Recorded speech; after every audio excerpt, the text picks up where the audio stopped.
예수 믿는 사람들이 어떤 사람들입니까? 교회 다니는 사람들이 그리스도인입니까? 여러분은 그리스도인이 어떤 사람이라고 생각합니까? 그리스도인은 성령으로 거듭난 하나님을 닮은 사람들을 말합니다. 하나님께 새 생명을 받았기 때문에 하나님의 성품으로 살아가는 사람들입니다. 죄인은 죄악의 성품으로 살아가지만 하나님을 닮은 사람들은 하나님의 성품으로 살아갑니다. 그래서 거듭난 사람들은 육신의 감정대로 살려고 하지 않습니다.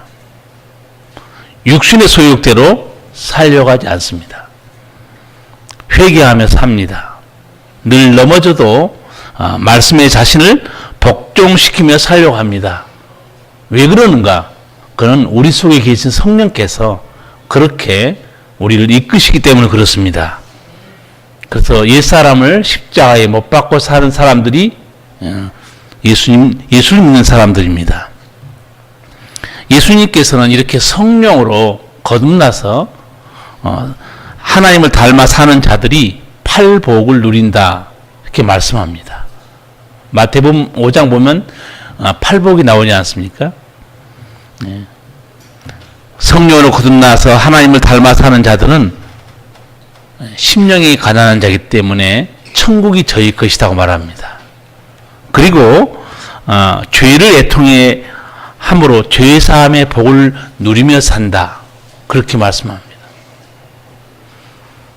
그리고 마음이 청결한 자가 돼서 하나님의 얼굴을 보고 사는 자, 이 사람들이 누구냐? 예수를 믿는 사람들이라는 거죠. 세상 사람들은 잘 나가는 것이 행복이고 또 노후에 걱정 없이 사는 것도 행복이고 넉넉한 재물이 많은 것도 행복입니다. 그런 사람들에게 예수님의 팔복이 복으로 다가오겠습니까? 마음이 심령이 가난한 자가 행복하다. 애통하는 자가 참으로 행복하다. 마음이 청결한 자가 행복하다. 이런 예수님 말씀이 마음에 들어오겠습니까? 어쩌면 안 믿는 사람들 눈에는 예수 믿는 사람들이 불쌍하게 보일 수도 있습니다. 무슨 낙으로 인생을 살까? 교회 가서 울고불고 회개하고 그리고 십자가를 지고 살고 자기 즐거움을 내려놓고 하나님 앞에 나와서 예배드리고 또 봉사하고 어떻게 보면 예수 안 믿는 사람들 눈에는 이렇게 열심히 믿는 사람들이 불쌍해 보일 거예요. 그렇지만 정말 행복한 사람은 팔복의 은총을 누리는 사람들입니다. 그렇잖아요? 아무나 이 은총 속에 들어갈 수 없습니다. 거듭나서 하나님의 자녀가 된 사람들이 누리는 은총입니다. 예수님께서 이렇게 8가지 그 복된 자들에 대해서 말씀하신 후에 오늘 제가 읽은 마태복음 5장 마지막 부분에 가서 어떻게 결론을 내리는가? 그게 중요합니다. 이렇게 복된 자들은 이렇게 살아야 된다. 그 내린 결론이 오늘 제가 읽어드린 43절에서 48절의 말씀입니다.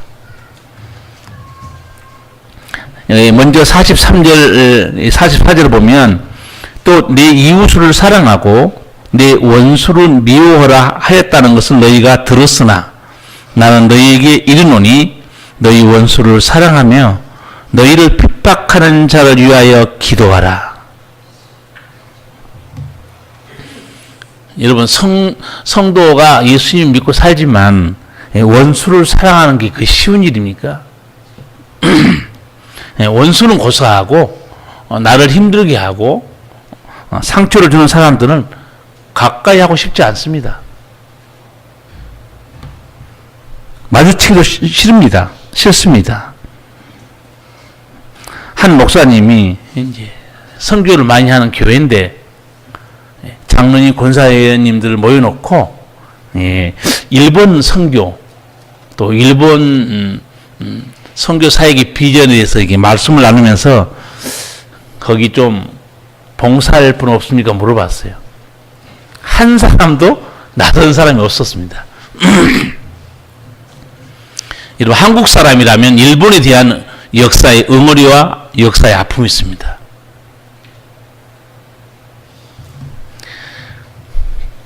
차라리 다른 나라 가지 일본은 가고 싶지 않다. 그렇게 생각했던 것 같아요. 그때 목사님이 요나 선교에 대해서 말씀하면서 하나님께서는 싫어하시는 곳으로 보냅니다. 그렇게 농담처럼 말씀했어요. 요나 가기 싫은 곳으로 하나님 가라고 그러죠. 그 말씀을 듣고 한 권사님이 기도한 후에 하나님의 뜻을 깨닫고 일본 선교 갔다. 그렇게 목사님이 설교한 걸 들었어요. 여러분도 하기 싫어하는 것 하나님 말씀할 때 있습니다. 우리나라에 고통과 폐해를 준 나라 미운 감정으로 남아 있습니다. 나에게 피해를 주고 힘들게 한 사람 나쁜 감정으로 남아 있을 수밖에 없습니다. 이게 사람입니다. 인간은 감정의 동물이기 때문에 그럴 수밖에 없습니다. 그런데 예수님께서는 하늘 아버지를 닮으라고 말합니다. 예. 그러면서 44절 이렇게 말합니다. 나는 너희에게 이르노니 너희 원수를 사랑하며 너희를 핍박하는 자를 위해서 기도하라. 유대인들은 원수가 많은 역사를 가지고 있습니다. 우리나라는 일제 식민지 고통이 있었지만 연합군이 2차 대전에 승리하면서 우리는 해방됐습니다. 근데 여러분 구약 성경 보세요. 이스라엘 역사는 주전 700년경에 아수르에 망한 후로 망하면 해방돼야 되는데 그 다음 또 나라가 정권 잡죠. 바벨론이 망하면 페르시아가 정권을 잡습니다. 그리고 해방돼야 되는데 페르시아 식민지였어요. 또 페르시아가 망하고 헬라가 들어서면 해방돼야 되는데 또 헬라에 종살이 하는 거예요. 헬라가 망하고 로마가 들어섰습니다. 예수님이 태어난 시대가 로마 시대였죠. 그러면 해방돼야 되는데 또 로마의 식민지로 살아가는 거예요. 그러니까 유대인들에게는 원수가 많은 나라, 원수가 많을 수밖에 없는 거예요. 그래서 43절에 예수님이 그걸 알기 때문에 이렇게 말한 겁니다. 내 이웃을 사랑하고 내 원수를 미워라 하였다는 건 너희가 들었으나 조상들이 얼마나 가르쳤겠어요. 우리의 원수는 누구다. 우리의 원수는 누구다. 계속 가르쳤을 거예요. 그럴 수밖에 없죠. 뒷팔 삐고 살았으니까. 그런데 예수님은 제자들에게 말합니다. 나는 너희에게 이르노니 너희 원수를 사랑하며 너희를 핍박하는 자를 위해서 기도해라. 불편하고 힘든 말씀이지만 이게 예수 믿는 사람의 삶의 방식입니다. 나를 괴롭게 하고 힘들게 하는 원수 같은 사람 사랑하는 거 불가능한 일입니다. 그런데 그 사람을 위해서 축복해 주는 거 말도 안 되는 소리 아니지 않습니까? 예수님이 말씀했지만 이거는 무슨 쉬운 일이 아니라 하고 싶지도 않고 내키지도 않는 거예요. 근데 이 어려운 말씀을 왜 예수님께서 말씀했겠어요? 이 말씀을 잘 생각해 볼 필요가 있습니다. 무슨 말인가 하니 예수님께서 이 말씀을 지금 누구에게 하고 계시냐 그게 중요하다는 거예요. 예수님께서 아무에게나 이런 높은 사랑의 윤리를 말한 거 아닙니다. 자기밖에 모르는 죄인들을 향해서 기도해줘라. 원수를 사랑하라. 그렇게 말하지 않습니다. 하나님의 사랑도 하나님의 용서도 모르고 돈밖에 모르고 그렇게 살아가는 인간들 향해서 예수님이 이런 말씀하신 거 아니에요. 하지도 않습니다. 예수님께서 다 생각이 있어서 이렇게 말한 거예요. 나는 너희에게 이르노니 너희 원수를 사랑하며 너희를 핍박하는 자를 위해서 기도하라. 지금 이건 누구한테 하신 말씀이에요? 제자들입니다. 제자들이 하신 말씀이에요. 어떤 제자들입니까? 하나님의 사랑을 받아서 천국 백성 된 제자들이에요. 하나님의 용서를 체험한 제자들입니다. 그 제자들 향해서 말씀하신 거예요. 예수님의 제자들도 혈기가 많고 성격도 정말 난폭하고 사람 같지 않은 그런 사람들이었어요. 여러분이 베드로나 야고보, 요한 그 성격이 얼마나 험악한지 성경에 다 나와 있습니다.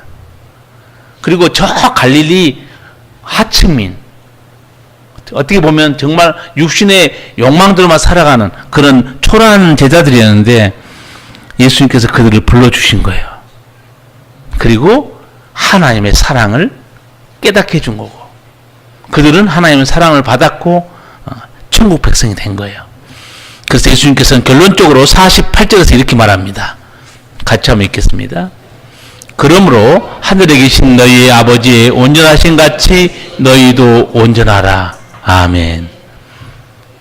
이 하늘 아버지의 온전함을 너희도 닮으라는 거예요. 이 온전하다는 말은 정말 은혜로운 말씀입니다. 구약 성경에 보면 이 온전하다는 단어가 무슨 뜻이냐면 그 희생 동물로 말하면 흠이 없는 그 동물을 말합니다. 아주 정결한 제사 동물을 말해요.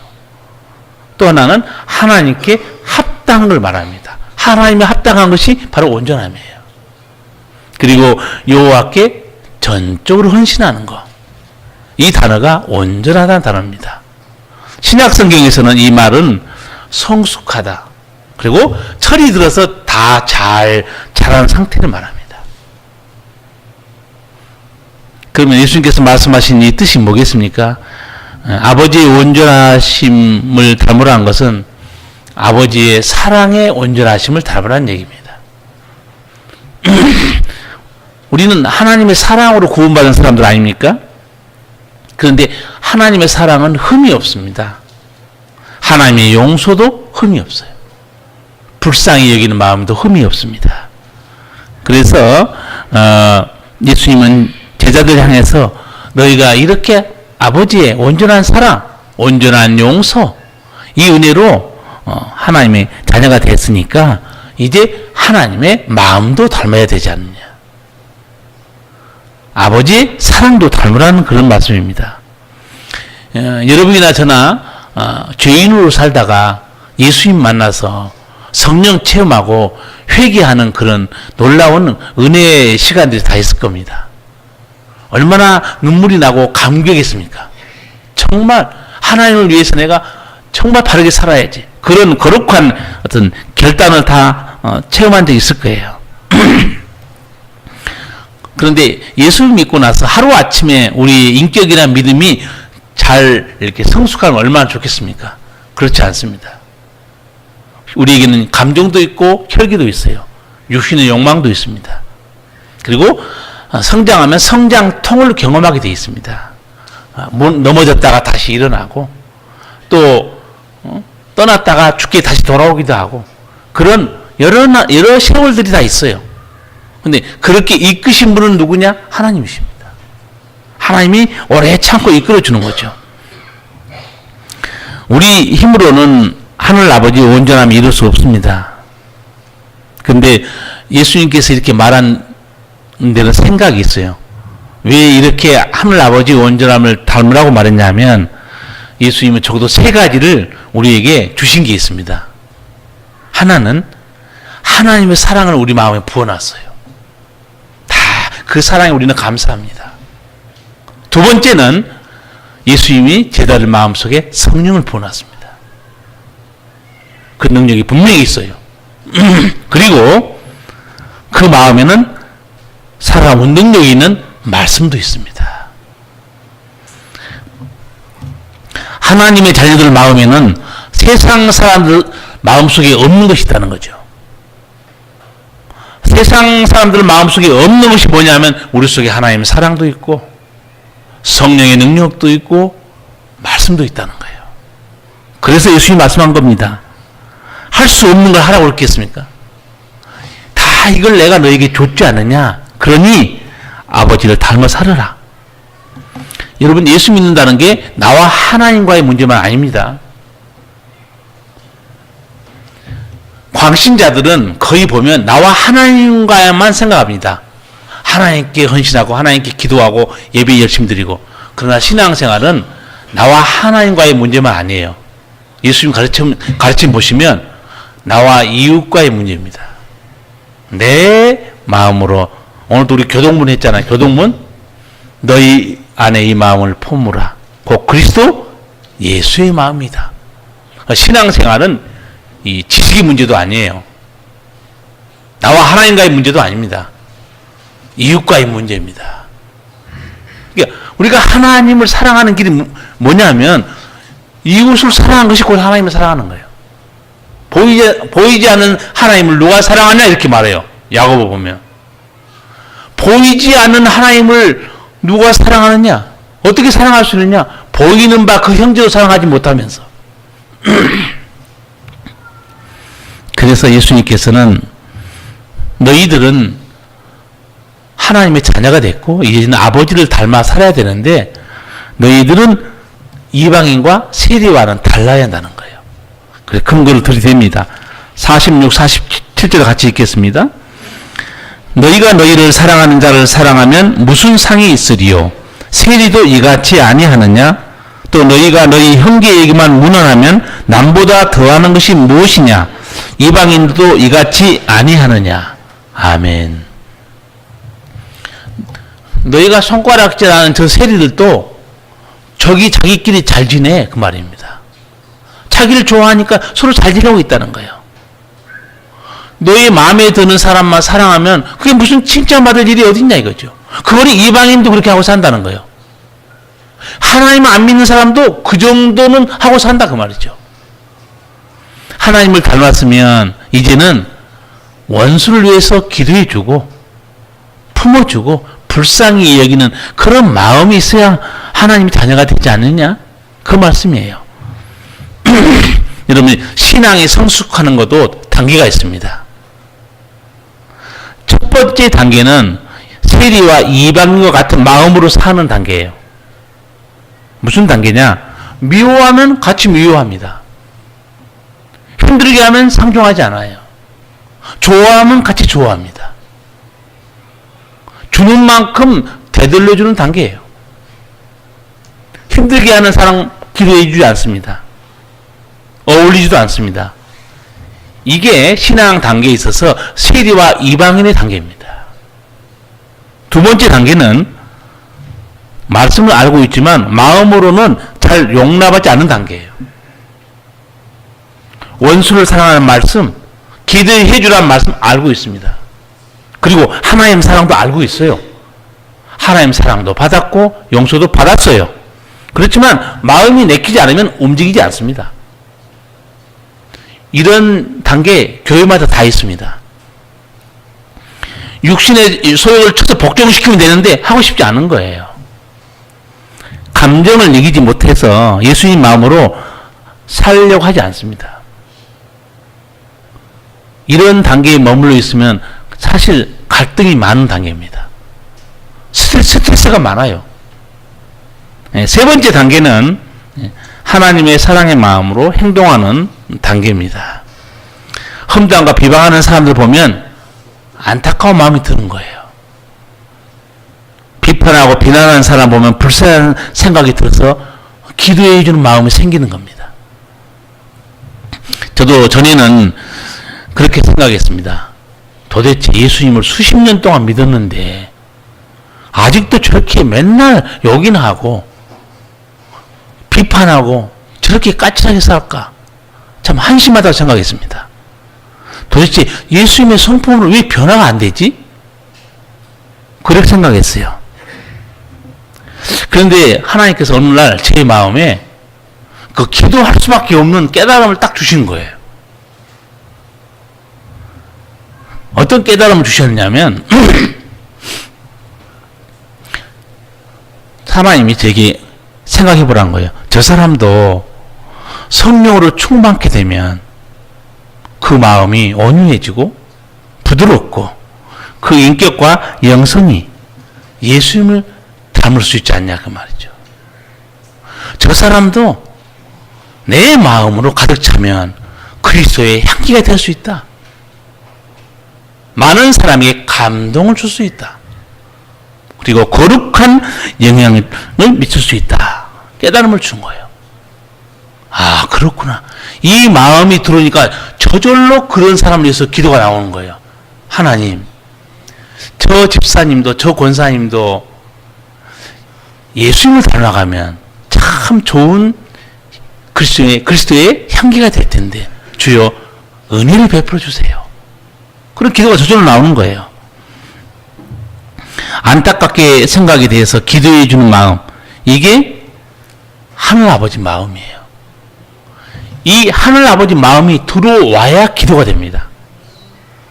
이런 하늘 아버지의 그 마음이 안 들어오면 무슨 수로 왼수를 사랑하겠습니까? 방법이 없어요. 아마 저와 같은 체험을 한 사람도 있었을 거예요. 저는 저희 아버지를 원망하고 술에 빠져서 집안도 돌아보지 않고 자식들을 고생시키고, 그래서 저도 항상 원망하고 미워했다는 거 한번 간증한 적이 있습니다. 근데 하나님께서 기도하게 만들어주는 거예요. 딱 한마디 말씀으로. 원망하고 불평하고 있는데 하나님 음성을 들려준 거예요. 내 아버지를 안타깝게 여기라는 거예요. 아, 그렇구나. 너희 아버지가 나를 모르니, 내 사랑을 모르고 죄에 붙들려 사니 그럴 수밖에 없지 않냐. 너희 아버지를 안타깝게 여기라는 거예요. 그 후로 저는 이제 바꿔서 기도하고 예수님의 사랑으로 대하고 순종하고 그리고 전도했어요. 결국은 예수 믿고 하나님 나라 갔어요. 지금 예수님이 우리에게 이런 말씀하고 있는 거 아니에요? 야, 너희도 내 사랑을 받았고 내 생명과 내 성품이 있지 않느냐? 불쌍히 여겨라. 그리고 기도해 줘라. 성도 여러분, 이런 믿음이 들어오면 여러분이 그리스도의 향기가 되기 전에 여러분 마음에 먼저 천국이 이루어집니다. 내 마음에 천국이 먼저 이루어진 거예요. 내 마음에 기쁨이 이루어지고 내 마음에 평강이 넘칩니다. 그러면 여러분이 사는 가정도 거기에 천국이 이루어지는 거고, 교회도 마찬가지죠. 이런 성도들이 많아지면 당연히 교회가 사랑의 공동체가 될 수밖에 없습니다. 그래서 예수님께서 말씀하신 거예요. 하늘에 계신 너희 아버지 온전하신 같이 너희도 온전하라. 그러면서 예수님께서 45절에서 누가 하나님의 자녀냐 설명해 줍니다. 45절에 나와 있죠. 이같이 한즉 하늘에 계신 너희 아버지 아들이 되리니. 이렇게 하나님의 온전함을 닮아가지고 원수도 사랑해주고 안타깝게 해서 기도해주고 이런 자가 하나님의 자녀라는 거예요. 우리는 누구를 하나님이, 아까 기독교인, 우리가 말할 때 기독교인 누구냐? 교회에 다니는 사람이 기독교인이 아니라니까요. 교회에 다니는 사람이 하나님의 자녀가 아니라는 건 말씀이에요. 누가 하나님의 자녀냐? 교회에 다녀도 이런 마음이 없는 사람 하나님의 자녀가 아니라는 거예요. 우리는 성경 뜯기고 교회에 가면 아, 저 사람이 예수쟁이네 그렇게 생각하죠. 근데 오늘 예수님 뭐라고 말하냐면 원수를 위해서 사랑하고 기도해 주는 자가 하나님의 아들이 된다는 거예요. 그러니까 여러분 오늘 잘 생각해 볼 필요가 있습니다. 오늘 예수님께서 우리에게 좀 불편한 말씀을 적어도 2가지 이상 하고 있습니다. 나는 너희에게 이르노니 너희 원수를 사랑하며 너희를 핍박하는 자를 위해서 기도해라. 그리고 또 이렇게 말씀합니다. 그러므로 하늘에 계신 너희 아버지 온전하신 같이 너희도 온전하라. 이게 참 불편하고 부담스러운 말씀이에요. 참 힘든 말씀 아닙니까? 하나님의 음성을 듣고 사는 사람, 예수님의 말씀을 따르는 사람은요, 내가 듣고 싶은 말씀만 들은 건 아니에요. 성경책을 마태복음부터 한번 쫙 읽어가면 내 마음에 불편하든 말든 주님은 우리에게 말씀합니다. 그 말씀을 순종하고 사는 자들이 누구냐? 하나님의 아니라는 거예요. 혹시 이렇게 한 번도 안 해본 사람은 한번 해보시겠습니까? 아멘 안 한 거 보니까 기도를 많이 한 것 같은데. 원수를 위해서 기도를 많이 하고 품어준 것 같아요. 그러니까 아멘 안 한 것 같아요. 한 번도 내가 이렇게 해보지 않은 사람은 이게 예수님 말씀이니까 한 번은 순종해 보시기 바랍니다. 말씀에 순종하는 곳에 주님의 역사가 일어납니다. 말씀에 순종해야 내 감정을 이기고 말씀에 순종할 때 거기에 주님이 기뻐하는 기적이 일어난다는 거 아니겠어요? 아까 말씀드린 대로 누구든지 이 하나님의 말씀이 마음에 들어오지 않으면 그렇게 마음이 이 속에 있지 않으면 기도해주고 품어주고 할 수 없어요. 예수 믿는 사람들 어느 교회나 보면 목사 욕하고 교회 욕하고 성도 욕한 사람 많아요. 그런데 이제 그런 사람을 보면은 여러분 예수를 저러려면 왜 믿느냐 그렇게 생각할 필요 없습니다. 아까 제가 하나님께 제게 주셨던 깨달음 제가 이렇게 말씀했잖아요. 그들을 딱 쳐다보면서 앞으로 그렇게 생각하세요. 저 사람도 성령 충만하고 하나님 마음을 닮으면 얼마나 멋있는 사람이 될 텐데 주여 저들에게 은혜를 베풀어 주세요. 그게 들어와야 기도가 나온다니까요. 잘 안 돼요. 저도 그런 깨달음이 온 후에 기도가 나오더라고요. 그러면 이게 얼마나 멋있습니까?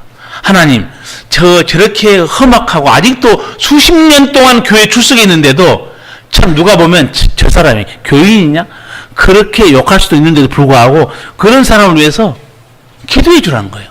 예수님 우리의 집사님 권사님 속에 성령으로 충만케 해주시고 예수님 마음을 담게 좀 해주세요. 그러면 저 성도도 그리스도의 향기가 되고 빛과 소금이 되지 않겠습니까?